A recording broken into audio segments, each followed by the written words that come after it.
കോളേജിൽ പോകണ്ട.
മാതാജി മ്യൂട്ടാൻ തോന്നുന്നു, കേൾക്കണില്ലല്ലോ ഒന്നും.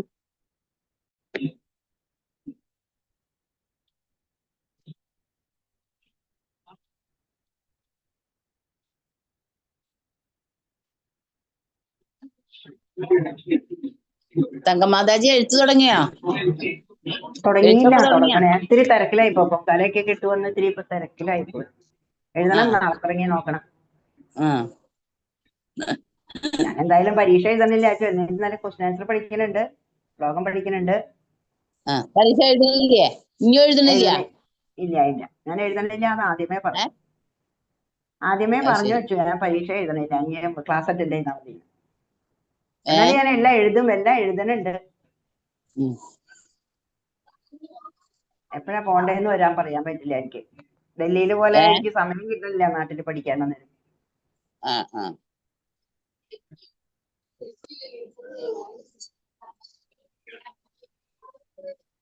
സ്ലൈഡ് മാതാജി. ഇട്ടുണ്ട്. പക്ഷെ മാതാജി മ്യൂട്ടാ. ഹരേ മാതാജി ലൈവ് ഇട്ടിരിക്കല്ലേ, അതിനിടയ്ക്ക് സംസാരിക്കാൻ പാടുണ്ടോ? ഹരേ കൃഷ്ണ. ഹരേ കൃഷ്ണ. ഓം നമോ ഭഗവതേ വാസുദേവായ. ഓം നമോ ഭഗവതേ വാസുദേവായ. ഓം നമോ ഭഗവതേ വാസുദേവായ. ഓം അജ്ഞാനതിമിരാന്ധസ്യ ജ്ഞാനാഞ്ജനശലാകയ ചക്ഷുരുന്മീലിതം യേന തസ്മൈ ശ്രീ ഗുരവേ നമഃ. ശ്രീ ചൈതന്യ മനോഭീഷ്ടം സ്ഥാപിതം യേന ഭൂതലേ സ്വയം രൂപകഥാ മഹ്യം ദദാതി സ്വപദാന്തികം. വന്ദേഹം ശ്രീഗുരുൻ ശ്രീയുതപദകമലം ശ്രീഗുരുൻ വൈഷ്ണവാംശ ശ്രീരൂപം സാഗ്രജാതം സഹഗണ രഘുനാഥാന്യതം തം സജീവം സാദ്വൈതം സാവധൂതം പരിജനസഹിതം കൃഷ്ണ ചൈതന്യദേവം ശ്രീരാധാകൃഷ്ണപാദാൻ സഹഗണ ലളിത ശ്രീ വിശാഖാന്യതം ഹേ കൃഷ്ണ കരുണാ സിന്ധോ ദീനബന്ധോ ജഗത്പദേ ഗോപേശ ഗോപികാന്ത രാധാകാന്ത നമസ്തുതേ. തപ്തകാഞ്ചന ഗൗരാംഗീ രാധേ വൃന്ദാവനേശ്വരി വൃഷഭാനുസുതേ ദേവി പ്രണമാമി ഹരിപ്രിയേ. വാഞ്ചകൽപതരുഭ്യശ്ച കൃപാസിന്ധുഭ്യേവ പതിതാനം പാവനേഭ്യോ വൈഷ്ണവേഭ്യോ നമോ നമഃ. നമോ ഓം വിഷ്ണുപാദായ കൃഷ്ണപൃഷ്ഠായ ഭൂതലേ ശ്രീമതേ ജയപതാക സ്വാമിനിധി നാമിനെ നമാചാര്യപാദായ നിതായ കൃപാപ്രദായിനെ ഗൗരഗദാമതായ നഗരഗ്രാമതാരിണേ നമോ ഓം വിഷ്ണുപാദായ കൃഷ്ണപൃഷ്ഠായ ഭൂതലേ ശ്രീമതേ ഭക്തിവേദാന്ത സ്വാമിനിധി നാമിനെ നമസ്തേ സാരസ്വതേ ദേവേ ഗൗരവാണി പ്രചാരിണേ നിർവിശേഷ ശൂന്യവാദി പാശ്ചാത്യദേശതാരിണേ ജയ ശ്രീകൃഷ്ണ ചൈതന്യ പ്രഭു നിത്യാനന്ദ ശ്രീ അദ്വൈത ഗദാധര ശ്രീവാസാദി ഗൗരഭക്തവൃന്ദ ഹരേ കൃഷ്ണ കൃഷ്ണ കൃഷ്ണ ഹരേ ഹരേ ഹരേ രാമ രാമ രാമ ഹരേ ഹരേ ഹരേ കൃഷ്ണ കൃഷ്ണ കൃഷ്ണ ഹരേ ഹരേ ഹരേ രാമ രാമ രാമ ഹരേ ഹരേ ഹരേ കൃഷ്ണ നിഗമകൽപതരോർഗളിതം ഫലം ശുഗമുഖാദമൃതദ്രവ സംയുതം പിബത ഭാഗവതം രസമാലയം മുഹുരഹോ രസിക ഭുവി ഭാവുക നാരായണം നമസ്കൃത്യം നരം ജൈവ നരോത്തമം ദേവീം സരസ്വതീം വ്യാസം തതോ ജയമുദീരയേത് നഷ്ടപ്രായേഷു ഭദ്രേഷു നിത്യം ഭഗവത സേവയാ ഭഗവതി ഉത്തമ ശ്ലോകേ ഭക്തിർഭവതി നഷ്ടകി മൂകം കരോതി വാചാലം പങ്കും ലംഘ്യതേ ഗിരിം യത്കൃപാതമഹം വന്ദേ പരമാനന്ദമാധവം ശ്രീഗുരും ദീനതാരിണം മദേകബിന്ദോമസംഖ്യൻ മദ്ഗുരോ മന്മഹാദന മദ്നിഷ്ഠാരകമദ്ഭാഗ്യ മദാനന്ദ നമോസ്തുതേ. ഗ്രന്ഥരാജ ശ്രീമദ് ഭാഗവതം കി ജയ. ശ്രീ ഗുരുദേവ്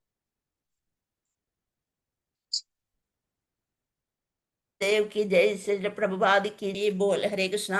राष्ट्र कृष्ण पद शब्द मंगलूരു ശ്രീ ശ്രീ രാധാ ഗോവിന്ദ മന്ദിർ. ഇന്നത്തെ ഭാഗവതം ക്ലാസ്സിലേക്ക് എല്ലാവർക്കും സ്വാഗതം. ഹരേ കൃഷ്ണ. ഹരേ കൃഷ്ണ മാതാജി പ്രണാമം. ഹരേ കൃഷ്ണ.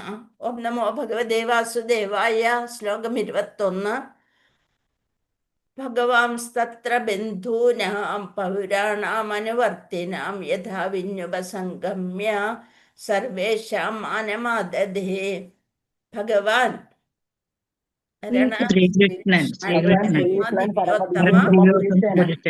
തത്ര ബന്ധൂനാം പൗരാണാം അനുവർത്തിനാം സ്വീകരിക്കാനുമായി അദ്ദേഹത്തെ സമീപിച്ചവർ. അപ്പൊ ഭഗവാൻ ശ്രീകൃഷ്ണ ഭഗവാൻ ദ്വാരക പ്രവേശം നടത്തുമ്പോ സ്വീകരിക്കാൻ വന്നവരെ കുറിച്ചാണ് നമ്മൾ ഇതുവരെ ചർച്ച ചെയ്തുകൊണ്ടിരുന്നത്. യഥാവിധി യഥോചിതമായി ഉപസംഗമ്യ സർവേഷാം ഓരോരുത്തർക്കും മാനം ആദദേ സമർപ്പിച്ചു. ഭഗവാൻ എന്ത് ചെയ്തു? എല്ലാവരും ബഹുമാനിക്കാനും ആദരിക്കാനും വന്നവരെ എല്ലാവരെയും അതിൻ്റെതായ ഇതനുസരിച്ച് യഥാവിധി ഭഗവാൻ അവരെ എല്ലാം ആദരിക്കുകയാണ് ചെയ്യുന്നത്. പരമദിവ്യോത്തമ പുരുഷനായ ശ്രീകൃഷ്ണ ഭഗവാൻ മിത്രങ്ങളെയും പ്രജകളെയും ബന്ധുക്കളെയും പൗരന്മാരെയും അദ്ദേഹത്തെ സ്വീകരിക്കാനും സ്വാഗതം ചെയ്യാനുമായി എത്തിച്ചേർന്ന മറ്റെല്ലാവരെയും സമീപിക്കുകയും ഓരോരുത്തർക്കും ഉചിതമായി വണ്ണം ബഹുമാനാദരങ്ങൾ സമർപ്പിക്കുകയും ചെയ്തു. ഇപ്പൊ ഒരു മിത്രത്തിനാണെങ്കിൽ നമ്മൾ കെട്ടിപ്പിടിച്ചുകൊണ്ട് അവരെ ബഹുമാനം രേഖപ്പെടുത്തും. പിതാക്കനെയും അതേപോലെ ഗുരുക്കന്മാരെയാണെന്നുണ്ടെങ്കിൽ അതിനനുസരിച്ചായിരിക്കും ബഹുമാനിക്കുക. അങ്ങനെ ഓരോരുത്തർക്കും ഉചിതമായ വണ്ണം ചിലവരെ ഒരു നോട്ടം കൊണ്ടാവും കടാക്ഷിക്കുക. അങ്ങനെ ബഹുമാനാദരങ്ങൾ സമർപ്പിക്കുകയും ചെയ്തു. ഭാവാർത്ഥം ശ്രീല പ്രഭുപാദ് കി ജയ്.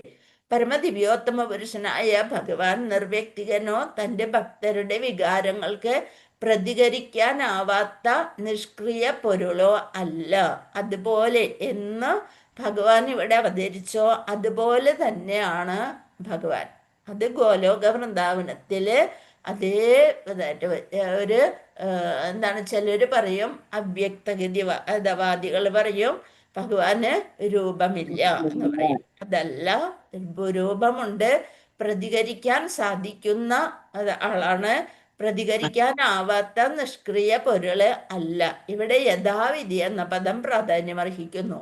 അദ്ദേഹത്തിന്റെ വിവിധ തരത്തിലുള്ള ആരാധകരോടും ഭക്തരോടും അദ്ദേഹം യഥോചിതമായി, ഓരോരുത്തർക്കും ഉചിതമായി, അതാണ് യഥോചിതമായി അന്യോന്യ വിനിമയം നടത്തുന്നു. സ്വാഭാവികമായി പരിശുദ്ധ ഭക്തർ ഒരേ തരക്കാർ മാത്രമാണ്. കാരണം അവർക്ക് ഭഗവാനല്ലാതെ സേവനപാത്രമായി മറ്റാരുമില്ല. അവർക്ക് ബഹുമാനിക്കാനും സേവിക്കാനും ഭഗവാൻ മാത്രമാണ്. അങ്ങനെയുള്ളവരാണ് പരിശുദ്ധ ഭക്തർ എന്ന് പറയുന്നത്. അതുകൊണ്ട് തന്നെ ഭഗവാനും അത്തരം ശുദ്ധ ഭക്തരോട് തിരിച്ച് യഥോചിതമായി പ്രതികരിക്കുന്നു. എങ്ങനെയെന്നാൽ തൻ്റെ പരിശുദ്ധ ഭക്തന്മാരുടെ എല്ലാ കാര്യങ്ങളിലും അദ്ദേഹം അതീവ ശ്രദ്ധാലുവാണ്. പരിശുദ്ധ ഭക്തര് ഭഗവാനിൽ മാത്രം ശരണം പ്രാപിക്കുന്നവരെയാണ് പരിശുദ്ധ ഭക്തർ എന്ന് പറയുക. അപ്പൊ പിന്നെ ഭഗവാനും തിരിച്ചതുപോലെ അതീവ ശ്രദ്ധാലുവാണ്. മറ്റു ചിലർ ഭഗവാനെ നിർവ്യക്തികനായി അടയാളപ്പെടുത്തുന്നു. വ്യക്തിരൂപമില്ല എന്ന് പറഞ്ഞാണ് അത്. ഇതൊരു കാലിച്ചെറുക്കം മാത്രം. ഭഗവാൻ എന്ന് വെച്ചാൽ ഒരു ശക്തി മാത്രമാണ്, ഭഗവാൻ ഒരു വ്യക്തിയല്ല എന്ന് ചിന്തിക്കുന്നവരുണ്ട്. അപ്പോൾ അവര് ഓരോരുത്തരുടെ ആത്മീയ അവബോധത്തിന്റെ വികാസമനുസരിച്ച്, അത് കൃഷ്ണ അവബോധം എത്രത്തോളം ഉണ്ടോ അതിനനുസരിച്ച് ഭഗവാൻ എല്ലാവരെയും തൃപ്തിപ്പെടുത്തുന്നു. അത്തരം പരസ്പര വിനിമയത്തിന്റെ ഒരു മാതൃകയാണ് ഇവിടെ അദ്ദേഹത്തിന്റെ വിവിധ സ്വീകർത്താക്കളുമായി പ്രകടമാക്കിയിരിക്കുന്നത്. അങ്ങനെ ഓരോരുത്തരെയും അവരവരുടെ ബഹുമാനമനുസരിച്ച് ഭഗവാൻ അവരെ തിരിച്ച് ബഹുമാനിക്കാൻ തുടങ്ങി. ശ്ലോകം 22. പ്രഹ്വാഭിവാദനാശ്ലേഷകരസ്പർശമിദേക്ഷണൈഃ ആശ്വാസ്യാശ്വപാകേഭ്യോ വരൈശാഭിമതൈർവിഭുഃ. പ്രഹ്വ തന്റെ ശിരസ് നമിച്ച്. ശിരസ് നമിച്ച്. അതാരായിരിക്കും ശിരസ് നമിച്ച് അഭിവാദനം ചെയ്യണത്? ഗുരുക്കന്മാരെയും പിതാക്കളെയും. അഭിവാദന വചനങ്ങളാൽ അഭിവാദനം ചെയ്തു. പ്രഹ്വ ശിരസ് നമിച്ച്, പിന്നെ അഭിവാദന വചനങ്ങളാൽ അഭിവാദനം ചെയ്ത്, ആശ്ലേഷ ശ്ലേഷിച്ച്, കരസ്പർശ ഹസ്തദാനം ചെയ്ത്, സ്മിത ഈക്ഷണൈഹി സ്മിതത്തോടെ വീക്ഷിച്ച്, ഈക്ഷണ എന്ന് വെച്ചാൽ വീക്ഷിച്ചുകൊണ്ട്, ആശ്വാസ്യ പ്രചോദനത്താൽ, ഒരു നോട്ടം മതി അല്ലെ, ആശ്വപാകേഭ്യ കൂടി ഓടി വന്ന ചണ്ടാളന്മാരെ വരെ ആശീർവദിച്ചു. വരേഹി ആശീർവാദത്താൽ, അഭിമതൈഹി ആഗ്രഹിച്ചതുപോലെ, വിഭുഹു സർവശക്തൻ, വിഭുഹു സർവശക്തൻ. വിവർത്തനം ഭാവാർത്ഥം ശിലപ്രഭുവാദിക്ക് ജയ്.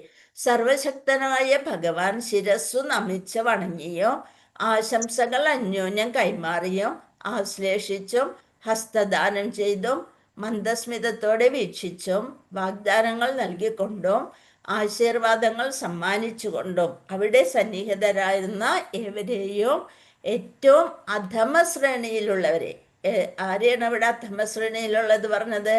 ചണ്ടാളര്. അവരെ പോലും ഉപചാരപൂർവം സ്വീകരിച്ചു. ഭാവാർത്ഥം: ശ്രീകൃഷ്ണ ഭഗവാനെ സ്വാഗതം ചെയ്യാൻ എല്ലാ നിലവാരത്തിലുമുള്ളവർ ഉണ്ടായിരുന്നു. പിതാവായ വാസുദേവർ, പിതാമഹനായ ഉഗ്രസേനൻ, ഗുരുവായ ഗർഗമുനി എന്നിവർ തുടങ്ങി താഴോട്ടെ വേശ്യകളും നായ്ക്കളെ ഭക്ഷിക്കുന്നത് ശീലമാക്കിയ ചണ്ടാളന്മാരും വരെ അക്കൂട്ടത്തിലുണ്ടായിരുന്നു. അവരെ ഓരോരുത്തരെയും ഭഗവാൻ അവരവരുടെ നിലയ്ക്കും പദവിക്കും അനുസരിച്ച് യഥോചിതമായി ഉപചാരപൂർവം എതിരേറ്റു. ശുദ്ധ ജീവസത്തകൾ എന്ന നിലയിൽ എല്ലാവരും ഭഗവാന്റെ അവിഭാജ്യ ഘടകങ്ങളാകുന്നു. എന്തുകൊണ്ടാണ് അവരെല്ലാവരെയും ഒരുപോലെ? അവരെല്ലാവരും ഭഗവാന്റെ മക്കൾ തന്നെയാണ്, അവിഭാജ്യ ഘടകമാകുന്നു. ആകയാൽ അദ്ദേഹവുമായുള്ള ശാശ്വത ബന്ധത്തിൽ ആരും അന്യരല്ല. ഇത്തരം പരിശുദ്ധ ജീവസത്തകൾ ഭൗതിക ഗുണങ്ങളാലുള്ള കളങ്കത്തിനനുസൃതമായാണ് വ്യത്യസ്തമായി തരംതിരിക്കുന്നത്. ഏതൊക്കെ ഭൗതിക ഗുണങ്ങള്? സത്വഗുണം, രജോ ഗുണം, തമോ ഗുണം. അതിനനുസരിച്ച് അവരില് അവബോധം കൂടിയും കുറഞ്ഞും ഇരിക്കുന്നു. എന്നാൽ ഭൗതിക തരംതിരിവ് കണക്കാക്കാതെ ഭഗവാൻ തൻ്റെ എല്ലാ വിഭാജ്യ ഘടകങ്ങളോടും തുല്യമായി സ്നേഹപൂർണനാണ്. ഭഗവാൻ എല്ലാവരും ഒരുപോലെയാണ്. പക്ഷേ ആരോടാണ് ഇത്തിരി കൂടുതൽ സ്നേഹം? ഭക്തരോട്, ജ്ഞാനികളോടും കൂടുതൽ സ്നേഹമാണ്. അതായത് ഇളയ മക്കളോട് പിതാക്കൾക്ക് കൂടുതൽ വാത്സല്യമുള്ളതുപോലെ ഭഗവാനും ഭക്തരോട്, ഭഗവാനിൽ എല്ലാം അർപ്പിച്ചിരിക്കുന്നവരെ എന്തായാലും ഭഗവാനും തിരിച്ച് അവരെ കൂടുതൽ സ്നേഹം കാണിക്കും. അപ്പോൾ ഈ ഭൗതികരായ ജീവസത്തകളെ തൻ്റെ സാമ്രാജ്യത്തിലേക്ക് തിരിച്ചു വിളിക്കാൻ വേണ്ടി മാത്രമാണ് അദ്ദേഹം അവതരിക്കുന്നത്. ഇവിടെ ഭവസാഗരമാണ്. എപ്പോഴും ദുഃഖവും സങ്കടങ്ങളും എല്ലാം നിറഞ്ഞ നിമിഷ നേരത്തേക്ക് മാത്രമുള്ളൂ ഇവിടെ സന്തോഷം. അപ്പോൾ ഈ ലോകത്ത് നിന്ന് ശാശ്വതമായ സന്തോഷമുള്ള ലോകത്തിലേക്ക് തിരിച്ചു കൊണ്ടുപോകാൻ വേണ്ടി മാത്രമാണ് അദ്ദേഹം അവതരിക്കുന്നത്. ബുദ്ധിമാന്മാർ പരമദിവ്യോത്തമ പുരുഷനാൽ ജീവാത്മാക്കൾക്കുമായി നൽകപ്പെട്ട ഈ സൗകര്യത്തെ പ്രയോജനപ്പെടുത്തുന്നു. അപ്പോൾ ബുദ്ധിമാന്മാർക്ക് ഇത് മനസ്സിലാവും.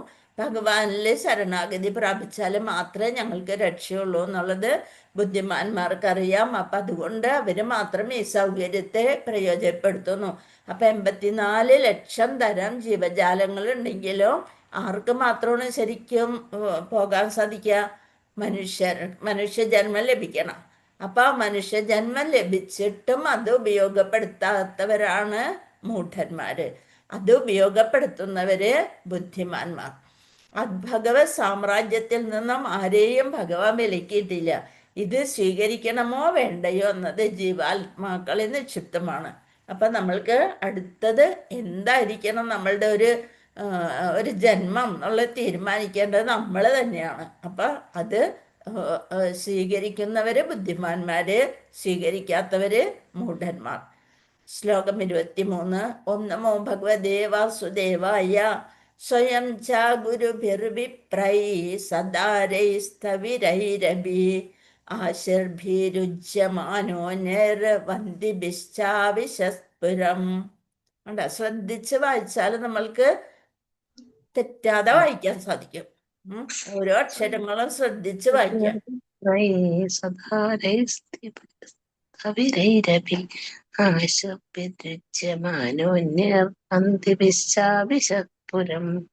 ഹരേ കൃഷ്ണ.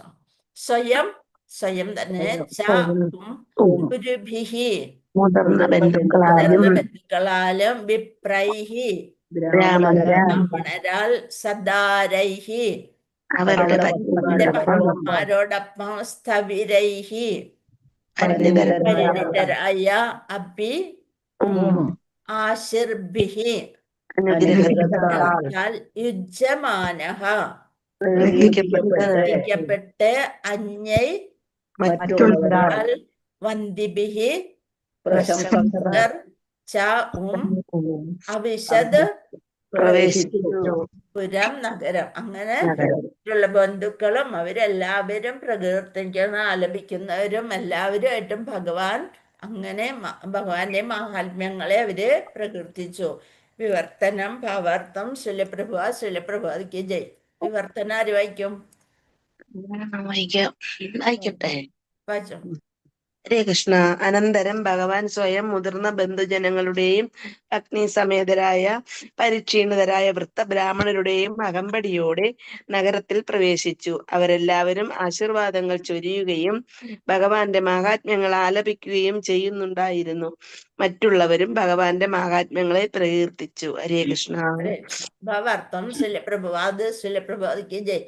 ഭാവികാല വിശ്രമ ജീവിതത്തിനായി ധനം സ്വരൂപിച്ചു വയ്ക്കുന്നതിൽ സമൂഹത്തിലെ ബ്രാഹ്മണർ ഒരിക്കലും ശ്രദ്ധ ചെലുത്തിയിരുന്നില്ല. പണ്ട് കാലത്തെ ബ്രാഹ്മണരെപ്പോഴും വളരെ പാവങ്ങളായിരുന്നു. ധനത്തില് അവർക്ക് അധികം അത് സ്വരൂപിച്ചു വയ്ക്കുന്നതിൽ അവർക്ക് ഒരിക്കലും ശ്രദ്ധ ചെലുത്തിയിരുന്നില്ല. അവരാരിൽ നിന്നും പണം വാങ്ങിയിരുന്നില്ല. മറ്റുള്ളവർക്ക് വേദങ്ങളും പുരാണങ്ങളും ഒക്കെ പഠിപ്പിക്കല് അത് സ്വന്തം, അതാണ് അവരുടെ ധർമ്മം എന്നുള്ള നിലയ്ക്കാണ് ചെയ്തിരുന്നത്. അവർ വൃദ്ധരായ അസ്തശക്തരാകുമ്പോൾ പത്നിമാരോടൊപ്പം എവിടെ വരും? രാജസദസ്സുകളിൽ എത്തിയിരുന്നു. രാജാവിന്റെ കൊട്ടാരത്തിൽ അവർക്ക് താമസിക്കാനും ഭക്ഷണത്തിനും എല്ലാം സൗകര്യം ഉണ്ടായിരുന്നു. രാജാക്കന്മാർ ചെയ്ത മഹനീയ പ്രവർത്തികളെ പ്രകീർത്തിക്കൊണ്ട് മാത്രം അവർക്ക് ജീവിതാവശ്യത്തിനുള്ളതെല്ലാം നൽകപ്പെട്ടിരിക്കുന്നു. അപ്പൊ സ്തുതിപാഠകന്മാരായിട്ട് അവിടെ രാജാവ് ചെയ്ത നല്ല കാര്യങ്ങളൊക്കെ മറ്റുള്ളവർക്ക് പറഞ്ഞു കൊടുക്കുന്നത് അവർ ജീവിതമാർഗം ഉണ്ടാക്കി. അവർക്ക് ജീവിതാവശ്യത്തിനുള്ളതെല്ലാം നൽകപ്പെട്ടിരുന്നു. അത്തരം ബ്രാഹ്മണർ രാജാക്കന്മാരുടെ വ്യാജ സ്തുതി പാഠകരായിരുന്നില്ല. എങ്ങനെയായിരുന്നു? ശരിയായ ഉള്ള കാര്യങ്ങൾ മാത്രമാണ് അവർ പറഞ്ഞിരുന്നത്. മറിച്ച് രാജാക്കന്മാർ യഥാർത്ഥത്തിൽ അവരുടെ പ്രവൃത്തികളാൽ മഹനീയരുമായിരുന്നു. അവരെ ധർമ്മ്യ പ്രവൃത്തികളിൽ ഏർപ്പെടുന്നതിന് ഇത്തരം ബ്രാഹ്മണർ മാന്യമായ രീതിയിൽ കൂടുതൽ പ്രോത്സാഹനം നൽകിയിരുന്നു. രാജാക്കന്മാർക്ക് എന്തൊക്കെയാണോ അവരുടെ ധർമ്മം അനുസരിച്ച് ചെയ്യേണ്ടത് അതെല്ലാം പറഞ്ഞ് കൊടുക്കുന്നതും ഇവരുടെ കർത്തവ്യമായിരുന്നു. ഭഗവാൻ ശ്രീകൃഷ്ണൻ എല്ലാ മഹിമാനങ്ങൾക്കും അർഹനാണ്. അവര് സ്തുതി പറയണമെന്നുണ്ടെങ്കിൽ അതിനൊക്കെ അർഹത വേണം, അല്ലെ? നമ്മളൊരാള് നല്ലത് എന്ന് പറയുമ്പോൾ നമ്മൾക്കുള്ളില് അത് വിഷമം തോന്നരുത്. എന്താണ്, ഞാൻ മറ്റൊരു മുഖംമൂടിയിലാണല്ലോ ജീവിക്കുന്നത് എന്നുള്ളൊരു ബോധം വരുമ്പോഴാണ് നമ്മൾക്ക് അത് അവരുടെ നല്ല കാര്യങ്ങൾ അവർ പറയുമ്പോൾ അത് സ്വീകരിക്കാൻ തന്നെ നമ്മുടെ ഉള്ളിലൊരു കുത്തലുണ്ടാവും. ഭഗവാൻ ശ്രീകൃഷ്ണൻ എല്ലാ മഹിമാനങ്ങൾക്കും അർഹനാണ്. ഭഗവാന് എന്ത് പറഞ്ഞാലും അതെല്ലാം ഭഗവാന് അർഹതയുള്ളതാണ്. മാഹാത്മ്യങ്ങൾ കീർത്തിക്കുന്നത് വഴി പ്രാർത്ഥിക്കുന്ന ബ്രാഹ്മണരും മറ്റുള്ളവരും സ്വയം മഹനീയമായി തീരുന്നു. അപ്പൊ മറ്റുള്ളവരും അത് മഹനീയരായി തീരുന്നു. ശ്ലോകം 24. രാജമാർഗം ഗതേ കൃഷ്ണേ ദ്വാരകായ കുലസ്ത്രീയ ഹർമ്മനാരുരുഹുർവിപ്ര തദീക്ഷണ മഹോത്സവ. രാജമാർഗം, പൊതുവീതികളിൽ നിന്ന് സ്ത്രീകൾക്ക് നേരെ ചൊവ്വേ മറ്റൊരു പുരുഷനെ നോക്കാനായിട്ട് അന്ന് അതിനുള്ള അനുമതി ഇല്ലായിരുന്നു. ഒരു ഗുങ്കുട്ടു ഇങ്ങനെ താഴ്ത്തിയിട്ട്, സാരി താഴ്ത്തിയിട്ടിട്ട് വളരെ ഗോപ്യമായി മാത്രമേ മറ്റുള്ളവരെ നോക്കാൻ പാടുള്ളൂ. പരപുരുഷന്മാരെ നോക്കാൻ പാടില്ല അവർക്ക്. അപ്പൊ ഭഗവാനെ കാണാനായിട്ട്, ശരിക്ക് നേരെ നോക്കി ഒന്ന് കാണാനായിട്ട് അവർക്ക് പറ്റാത്തത് കൊണ്ട് അവരെന്ത് ചെയ്തു? കൊട്ടാരത്തിന്റെ മട്ടുപ്പാവിലേക്ക് അവര് വേഗം പോയി. അതാണ് അടുത്ത ശ്ലോകം. ഈ ശ്ലോകം ശ്രീകൃഷ്ണ ഭഗവാൻ രാജവീതിയിലൂടെ കടന്നു പോയപ്പോൾ ദ്വാരകയിലെ ആദരണീയരായ കുലസ്ത്രീകൾ, അങ്ങനെയുള്ളവരാണ് കുലസ്ത്രീകൾ എന്ന് പറയുന്നത്, അദ്ദേഹത്തെ ഒരു നോക്ക് കാണാനായി അവരുടെ കൊട്ടാരങ്ങളുടെ മട്ടുപ്പാവിൽ കയറി നിന്നു. അവർ ഇതിനെ ഏറ്റവും വലിയ മഹോത്സവമായി കണക്കാക്കി. ഭാവാർത്ഥം: ദ്വാരക രാജധാനിയിലെ സ്ത്രീജനങ്ങൾ കരുതിയതുപോലെ ഭഗവാന്റെ ദർശനം നിസ്സംശയം മഹാ ഉത്സവം തന്നെയാണ്. നമ്മൾക്ക് നേരെ നോക്കിയാലും ഭഗവാനെ എത്ര നോക്കിയാലും കണ്ടാലും മതി വരില്ല. നമ്മൾ ഗുരുവായൂർ അമ്പലത്തിൽ പോയി ശരിക്ക് ദർശനം കിട്ടിയാലും നമ്മൾ പറയും അയ്യോ ഒന്നും കൂടി കാണണം എന്ന് വിചാരിക്കും. അപ്പൊ അതുപോലെ ഭഗവാനെ നേരിട്ട് കാണുമ്പോ, ഇത്രയും സൗന്ദര്യമായിട്ടുള്ള ഭഗവാനെ നേരിട്ട് കാണുന്ന തന്നെ ഒരു ഉത്സവമാണ്. അപ്പൊ സ്ത്രീജനങ്ങൾ ഇത് മഹാ ഉത്സവം തന്നെയാണ്. ഭാരതത്തിലെ ഭക്തരായ സ്ത്രീജനങ്ങൾ ഇന്നും ഇത് അനുവർത്തിച്ചു പോരുന്നു. വിശേഷിച്ചും ഝുലാന, ജന്മാഷ്ടമി ആഘോഷ ദിനങ്ങളിൽ ഭാരതത്തിലെ സ്ത്രീജനങ്ങൾ ഇന്നും ഭഗവാന്റെ അതീന്ദ്രിയ ശാശ്വത സ്വരൂപം പൂജിക്കപ്പെടുന്ന ക്ഷേത്രങ്ങളിൽ വിപുലമായ തോതിൽ തിങ്ങിക്കൂടാറുണ്ട്. ഭഗവാന്റെ ജന്മാഷ്ടമി മുതലായ ദിവസങ്ങളിൽ ക്ഷേത്രങ്ങളിൽ വന്ന് ഭഗവാനെ അങ്ങനെ ഒന്ന് കാണാൻ വേണ്ടിയിട്ട് തിങ്ങിക്കൂടാറുണ്ട്. ക്ഷേത്രത്തിൽ പ്രതിഷ്ഠിച്ചിരിക്കുന്ന ഭഗവാന്റെ അതീന്ദ്രിയ രൂപം സ്വയം ഭഗവാനിൽ നിന്ന് ഭിന്നമല്ല.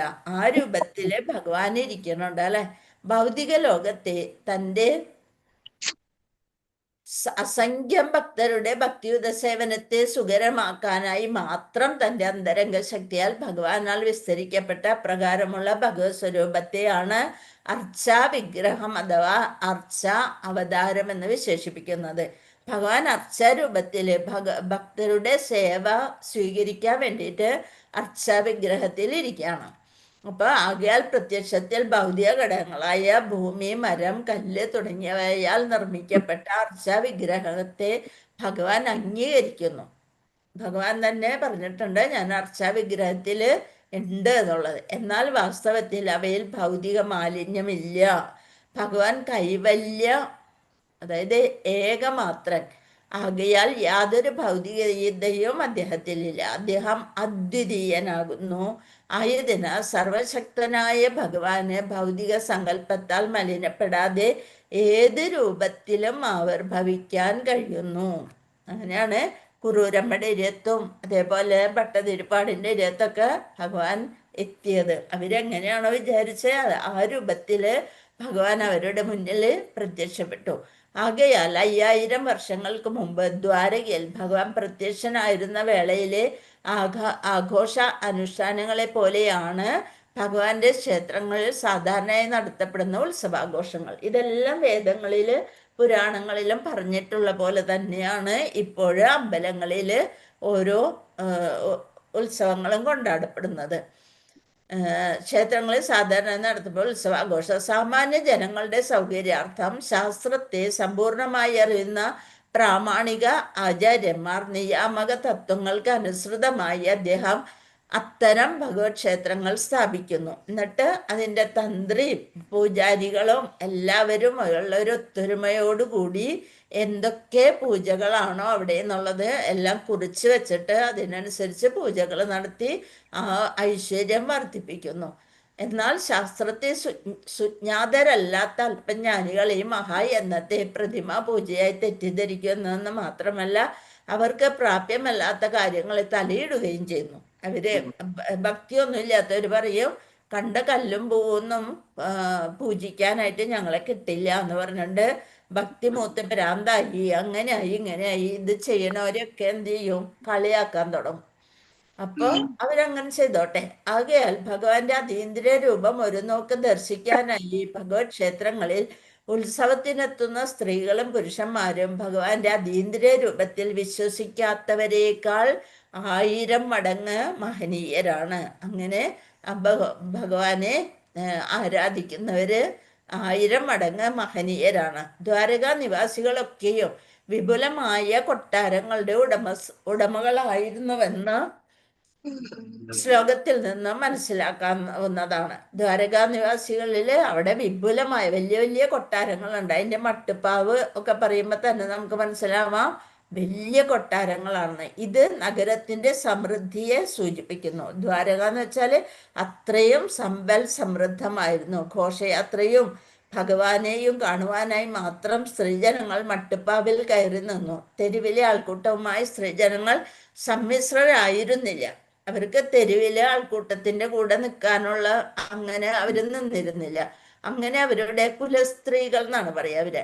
അങ്ങനെ അവരുടെ ആദരണീയത പരിപൂർണമായും പരിപാലിച്ചിരുന്നു. പുരുഷന്മാരുമായി കൃത്രിമ സമത്വം ഉണ്ടായിരുന്നില്ല. സ്ത്രീയെ പുരുഷനിൽ നിന്നും അകറ്റി നിർത്തുക വഴി അധികം സുഭഗമായി സ്ത്രീയുടെ ആദരണീയത പരിരക്ഷിക്കപ്പെടുന്നു.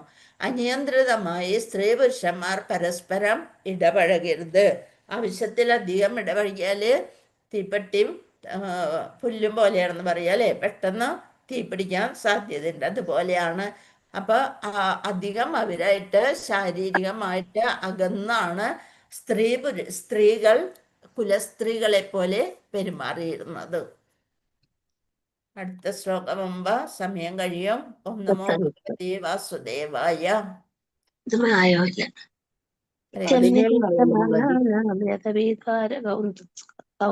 പഞ്ചകൽപതരുഭ്യശ്ച കൃപാസിന്ധുഭ്യേവ പതിതാനാം പാവനേഭ്യോ വൈഷ്ണവേഭ്യോ നമോ നമഃ. അനന്തകോടി വൈഷ്ണവ ഭക്തവൃന്ദ കി ജയ്. ശ്രീല പ്രഭുപാദ് കി ജയ്. ശ്രീ ഗുരുദേവ് കി ജയ്.